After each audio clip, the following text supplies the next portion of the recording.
welcome to the pro² infrastructure funding call webinar.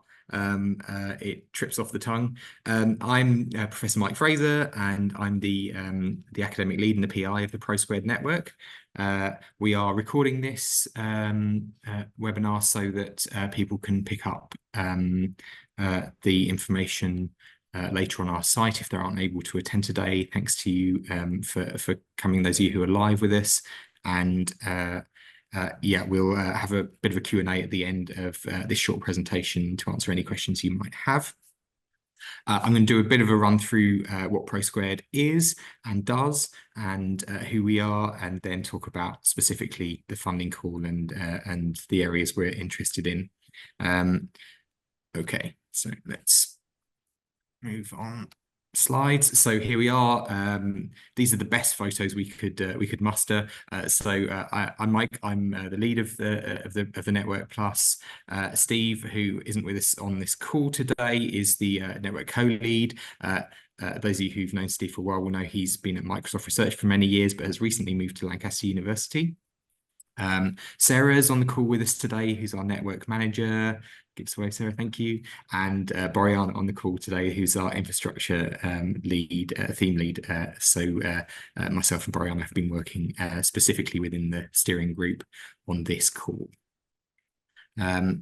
We also have, I think, Jason with us, who's the materials, prototyping with materials theme, co-lead, and Anrudo, his co-lead at Bath and Bristol.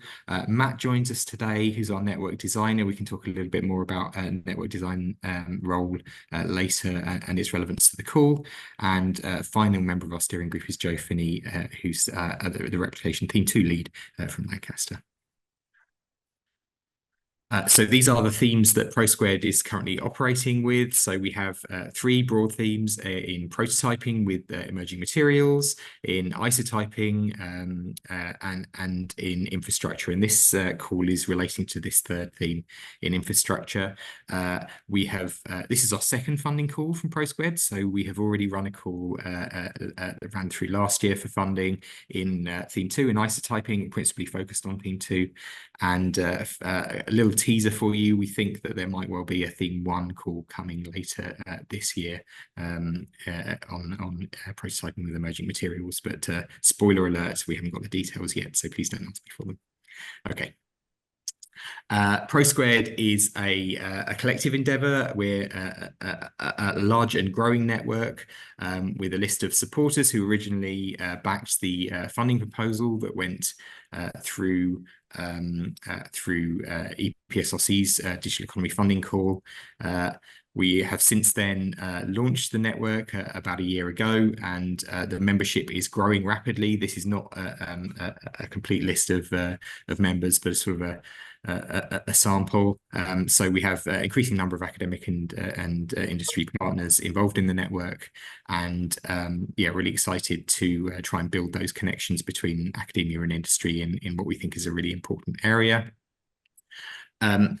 The funding that we have available for the whole network, not for this call, but for the whole network, is an investment of about £3 million over 5 years. And we're just starting the 2nd year of that 5-year stint. Majority of that funding comes from UKRI, as I said, and universities have all put in funding. And then we have industry partners who have already committed funding to the network as a whole. And that funding will apply to exemplars, project exemplars of the kind that this call we're talking about today we'll look at. But we're also funding events, so looking at workshops and other kinds of events that support pro²'s objectives. And we had recently one of those aligned with theme 1 on materials. And funding to do with building the ecosystem collaborations across this area, particularly across the UK, but also internationally. And we're thinking about secondments, international secondments funding calls later in the year as well. And we're finally doing some interesting work in policy engagement and horizon scanning, which we hope to help inform industry and government policy in looking forwards to what might happen in the future in this space. So this is our funding for our year two funding call, which we've called infrastructure. So I'll talk in a bit more detail about what the theme encompasses and what we might expect to see in the call. Pro²'s putting forward a budget of £240,000 to this call, and that means that so that's our contribution to projects. So this would be under 80% full economic costing levels, and yeah, I'll talk about that in a minute. But the maximum award we will award is £80,000, which means that the maximum overall project size that you could bid for would be £100,000. Under this call, we have an opening date of 27th of February, so we opened the call a week or two ago, and a closing date for bids is the 5th of April 2024, so about 3 weeks away. Okay, so let's talk a bit about infrastructure theme and our priority areas. So pro² as a whole is interested in prototyping and production, pro² prototyping and production, and is really an alliance in my mind between academic and industry partners who are interested in producing low volume devices.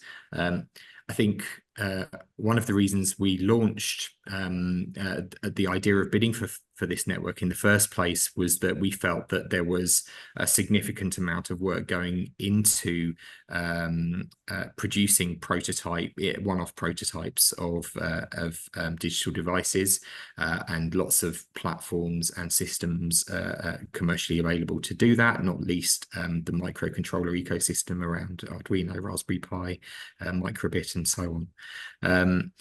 And our feeling was that these activities were of course incredibly important, but tended to end up in demonstrations, individual devices, which were incredibly difficult to turn into product. And really, the challenges for turning devices into products really we felt were numerous, but key to them was that increasingly people were prototyping with novel advanced materials that were very difficult to integrate into scalable devices. And that we felt that a lot of the design of those prototyping platforms was trading off the ability to design quickly with the ability to scale well. So what pro² has come to call isotyping was increasingly difficult. Isotyping being the ability to make the next one rather than the first one. And so pro² I think formed around these challenges. What about emerging prototyping devices? What about and materials? What about isotyping and scaling up manufacturing? How would those become more accessible beyond very large manufacturing enterprises? And how would we make those more accessible to individuals or SMEs or smaller activities where maybe the market for devices would be smaller than the hundreds of thousands or millions perhaps of devices necessary to bring the skills to do this kind of work inside an organization. And certainly we've talked a lot about low volume production of devices being a critical kind of target for us. We feel like it's actually very easy to make one of something. It's also strangely very easy to make millions of something, in the sense that once you've identified a market that size, then you have the kind of the economies of scale that you can produce things at very large scales. But actually it's incredibly difficult to make tens, hundreds, thousands of things that might be particularly support bespoke communities of the kind that we might be interested in digital device production for particular communities, to support particular communities where maybe those communities aren't big enough for it to be economically viable at the moment to support. And as part of that set of challenges, we've really highlighted these three themes. Our third theme, our priority areas in the third theme are around infrastructure. We feel that infrastructure is really really a challenge for this kind of work. In particular, many of us come from or work with software communities as well as hardware communities, and we feel that the infrastructure for software community software production is significantly ahead of the infrastructure for hardware production. It's an incredibly populated area of tools and techniques and standards in software, where we might use tools like GitHub, for example, to share code, to be able to re-implement or copy software design. And we think that there's something that maybe lacking in the infrastructure for hardware and digital devices that could support these kinds of work. These are just some examples in that area. These four opportunities for infrastructure. We've got a long description in the call, which I'd urge you to go and read. We're certainly open to types of infrastructure which we haven't highlighted, if you feel like it fits with the call. But these four areas are areas where we have identified particular needs or opportunities. So we've certainly talked in the call about infrastructure for testing. It's relatively easy to locally test software, but it's incredibly difficult to locally test hardware at scale, particularly if you're offshoring or off-siting production. And it may well be that iterative testing and being able to actually check how systems, devices, infrastructures are working is an opportunity. Infrastructure for audit, there is a lot of compliance in producing new devices, and actually being able to identify whether devices fit original specifications, whether they fit legal or ethical or other kinds of requirements, accreditation requirements, compliance with CE, for example, or other forms of audit policy. So we think there's an important work to be done there. We've talked in the call about infrastructure for product iteration. So we know that there are systems out there like Instructables, for example, that can support other people to make devices, and we think those platforms are incredibly important for maker communities and for sort of small scale manufacturing and design. But we definitely feel like there's more to do in that space. If you in the call, we particularly contrast something like Instructables with something like GitHub, where you can copy and paste code, but you can't copy and paste devices from Instructables at the moment. You know, that's still a pipe dream in many ways. It's incredibly difficult to share things in any other way than descriptions at the moment for hardware, and that maybe there are more formal or more low barrier to entry kind of processes for iterating products. And in particular, I suppose we're thinking here about what systems or techniques might be supporting that more kind of hack space mentality, that more kind of local manufacturing mentality, that would enable rapid advancement and building on other people's ideas and designs in a way which really accelerates your ability to iterate products. And finally, infrastructure for replication. I talked about this idea of isotyping. We still feel that that the tools and platforms to create prototypes really are way ahead of the tools and platforms to create products, and what kinds of infrastructure might be possible to support replicating devices. In particular, you know, how can we provide services or standards which might allow end users or small scale industry or people with kind of the idea of low volume manufacturing in mind, how can we produce infrastructure for them to be able to replicate designs more easily? And yeah, again, there's more detail in the call, but certainly for us, this idea of isotyping, how do you help people create the next one once you have done a prototype, I think is a really important part of what kinds of support we would want to provide. So these are priority areas. As I say, they're just examples of infrastructure we think might be possible.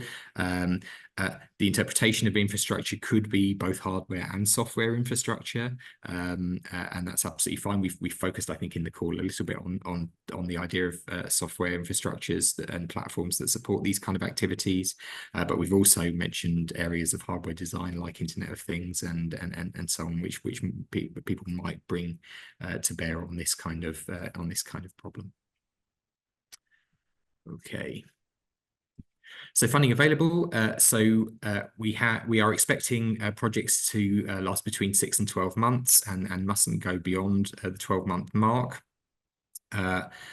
The total project funding that we're expecting to launch will be £300,000 at 100% FEC. So we will be providing as pro² 240,000 of that, and then the host institution will top up that 80% as normal with UKRI full economic costing rules. So the maximum project size we'd expect for any individual project would be £100,000, and then we will fund 80,000 up to 80,000 of that. There are award terms and conditions, sub-award terms and conditions for these grants, which are available on our website. I'll highlight one or two aspects of them, but you're unlikely to see lots of surprises in there. These are founded and based on UKRI type conditions, with one or two changes. But please do make sure that your organisation, the funding team in your organisation, inspect these and raise any queries with you or with us that they need to. To be eligible for the funding, the bidding team must be members of pro². That's free and simple to do. You just sign up on our website. So this is more to make sure that you join the community, part of the community, and we're interacting with you. The team has to include one academic and one industry-based project partner. The academic partner will hold the UKRI funding, so the bidding institution will hold the UKRI funding. So essentially, when we say an academic partner, we mean a UKRI eligible institution must be the lead, and then there must be at least one industry-based project partner. The technical meaning of an industry-based project partner is a separate organisation. That organisation doesn't have to be eligible to hold a UKRI funding, because the lead partner will. There's a technical kind of difference between that project partner who is providing in-kind or resource support to the project, and what we've called in the call a subcontractor, where that is a further partner who is directly receiving resources from the project. And we've said in the call that there must be at least one industry-based project partner who is providing in-kind or other resources to the project. Subcontractors are fine, but they have to be in addition, and their costs have to be very carefully justified. The assessment of the bids will go to peer review outside of the pro² steering team, and then those will be collated and assessed by a funding panel within pro². And we are using criteria that, for those of you who have bid for our funds in the last year, will be very familiar to you. And certainly for those of you who've bid for any government funding in the UK should recognise many of these parameters, but certainly fit to the call, that the applicability to the theme is important, that the objectives for the proposed projects are realistic and achievable, that there's a very clear demonstration of how the project solves the problem or goes towards solving the problem that you've identified. That your industry partner, your project partner, has been involved in co-creating and designing the project, and then two areas where we would like you to make sure you have produced adequate consideration for your for your particular project, and those would be in equality, diversity, and inclusion. Any areas of ED&I that you think are applicable to your project, and also considerations of sustainability in the context of your project, and that could be both material sustainability and other forms of sustainability. And then finally, we will look at the novelty and impact of the specific work that you're proposing, and ask our peer review process to assess that. You are very welcome to contact us if you are struggling to or want to take advantage of our network in order to build a consortium. So please do get in touch with us. We certainly won't guarantee that we are able to matchmake you with a suitable partner, but we can certainly kind of draw on our extensive network to try and identify other partners or other members of pro² who share your interests and share the challenges that you would like to address. And we're very happy to do sort of bespoke matchmaking in that way. Please do just get in touch with us. Equally, we're very happy for you to bring your own partners outside of pro² into this call, as long as you're then asking them to sign up as members.